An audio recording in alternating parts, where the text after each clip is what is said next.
I'd love to hear about your practice, your focus, and where social media came into the mix. Yeah. So, I went back to school and then I got my master's and got my doctorate, and I had a great private practice in my home in Manhattan Beach, California. And I just love my work. I feel blessed to do it every day. And I knew that therapy had saved my life through my marriage to Jordan. So I really want to go back and be of service to other people. Now, I never wanted a specialty. I was adamant about not having one, which is ironic. But then what happened is that all these beautiful, smart, kind, empathetic women kept coming into my practice being verbally abused, emotionally abused, financially abused, coercively controlled, manipulated, betrayed. And I just thought, we have a problem. What is happening here? We're not in the 1950s anymore. We've had 4 waves of feminism. What's happening? And so being a true academic, thanks, Mom, I went back to the research to really just understand trauma balance, dark tetrad, gaslighting, coercive control. And as I was doing that, I started my social media. I don't even know why I did, because this was in 2012. So early. It's so early, before people were really on Instagram. Yeah. But I just am a very open person, and I was like, let's do it. I think I got really, really serious about it in 2017 or 16. I think I posted every single day since that year. Wow. Yeah. And so you're on TikTok and Instagram now? Yeah. My TikTok is through the roof. Yes. I mean, that's the Wild West of social media. So let's talk about it. Tell us about what you share about and how you're able to help people through social media. Yeah. So one of my young patients said to me, you have to go on TikTok. I said, I am 55. I am not videoing myself every day. She convinced me, and I did it. And then I started to talk about my life with the wolf. And then that's what went crazy. So what's great is that I can use that as a vehicle to educate women about all the things that we talk about with trauma bonds and toxic relationships, and empower them. And I get so many messages, DMs from women all over the world saying, Nadine, I've left because of you. You've saved me so much. You've helped me so much. And that is the most just fulfilling, rewarding part of my work. So social media has a lot of great things. It does. I think it gets a bad rap all told, but I've found it's been the most connective tissue of my life. That's such a beautiful way to say it. It's beautiful. And the people I'm able to access and who are able to access me. Yes. And I always say my DMs are an open door. Like, I love me too to help and help people with accountability or anything I'm able to pay forward. Yes. I'm a sober addict in recovery. So I was just taught that we keep what we have by giving it away. Yes. Yes. And I want to keep what I've been given spiritually and emotionally. Yes. And so I'm happy to give it away. Yes. Is that why you do what you do? Yeah. I mean, I don't know. I just know that we're built for connection. We're meant to support each other. We're meant to help each other. And if I can use my education to help other people, what's better than that? And also, as you get older, there's something called generativity, meaning that what is your legacy? What are you leaving the world with? And the world is a really screwed up place, as we know today.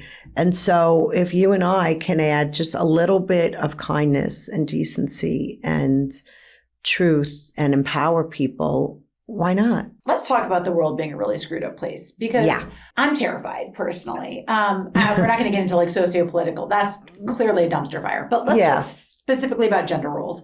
Yeah. Here's where I'm so struggling. It's like even this morning, I was on Instagram. This one girl has just come into my algorithm, and clearly a lot of other people's. It's kind of random because she's just kind of a housewife, and her husband recently cheated on her and left her as a single mom. And for some reason, her Instagram's blowing. She just has like that algorithmic magic. Something happened where she got upstreamed into like people are viewing her content. Okay.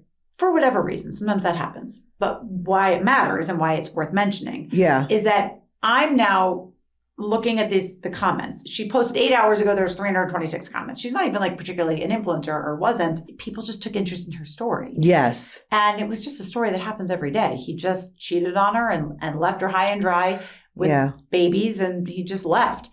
But here's what's terrifying to me. The people in the comments are some women supporting her, and then a lot of men and a lot of women saying, men don't just leave. What did you stop doing? Oh, tearing this poor newly single mother down. And by the way, in my experience, these are the same men that are like arguing for traditional family value, Yeah. And here's this guy who left the mother of his child in the family and they're blaming her. It all seems so backwards to me, Nadine. And what I'm finding is just like this breakdown in trying to somehow have this pretend rebuilding of gender roles. Yeah. Because there's like this whole trad wife movement that you're probably familiar with. Yes. Where women are being kind of suckered into thinking that we should go back to being submissive. Yeah. And so I'm wondering, from your experience, why is gaslighting so, extensive? Why is this happening? So the way I look at it is that, okay, so let's just first define the patriarchy, right? So patriarchy just means there's a hierarchy.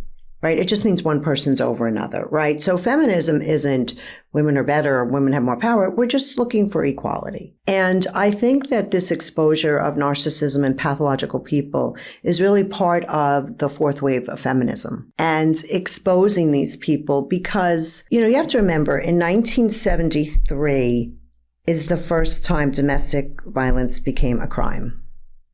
In 1993 was the first time it became illegal to rape your wife. Up until that point, consent was thought of as freely given.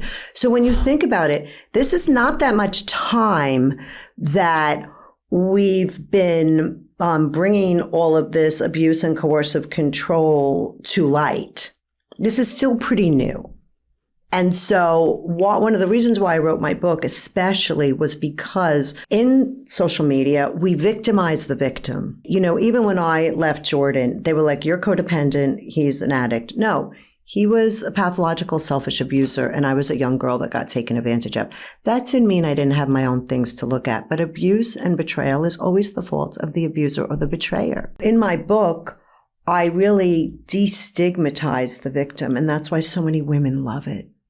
Because they're like, you see me, right? And so in these comments today, this young girl, she puts herself out there. I'm sure she did nothing to get betrayed and have her kids, left with her kids, or they had problems, go to therapy. Mm-hmm. You don't just bring children into the world and leave them. Mm-hmm. But some people, they project their own unresolved issues onto us when we expose ourselves in social media, and we have to be prepared for that. I don't get a lot of that. I was going to ask you, do you receive that and how do you deal with it? I don't. First of all, my social media is a very safe place, right?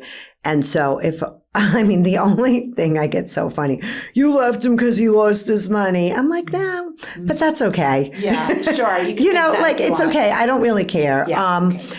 I don't really get it. And if I get anything that's inappropriate, it's deleted because I don't need. You're not going to keep that. I'm not going to keep that. Yeah. So I went off on a long spiel. Clearly, you can tell I have a lot of thoughts about that. Yeah. We're all just trying to wade through the cultural sea of social media to try to figure out how to operate there. Because when I saw that post this morning that I just told you about, I was pulling out of the driveway. I was in the passenger seat. My husband was driving. And I was like, that's enough internet for today. I was so upset. You were so upset. Right. So upset. Yeah. Because you can put yourself in that position of what it would course. Feel like. And you know about the Risa Mtisa craze.